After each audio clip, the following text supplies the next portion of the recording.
All right, I want to give you this article as well because this article brings in Turkey. Now, Turkey was, if you watch my first video, an ally with Syria.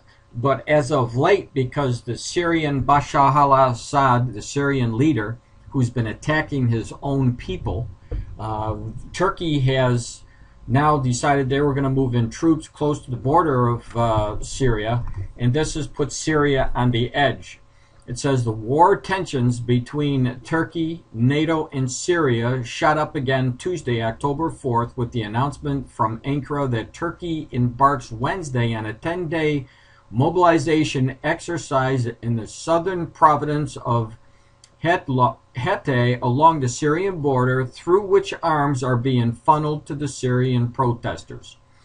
Turkey's Prime Minister Recep Erdogan is expected on the same day to visit 7,000 Syrians who have taken refuge in Hatay from President Bashar al-Assad's troops. And according to Decca File, report earlier Tuesday that the Syrian President Bashar al-Assad has for 3 months staved off the military attack by Turkey or NATO for halting the exceptional brutality of his crackdown on the protest of explicitly holding Greater Tel Aviv's 1.2 million inhabitants under threat of missile retaliation.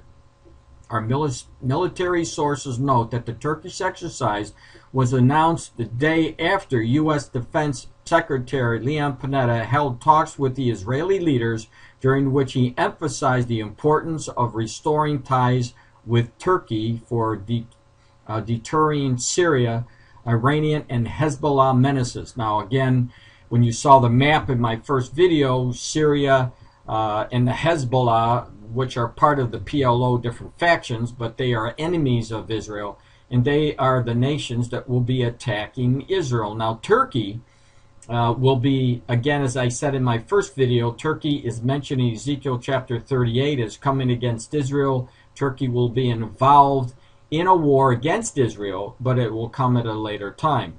But we're seeing Damascus, we're seeing the threat of war. Jesus told us in the last days you will see war and rumors of war, of which we are now seeing.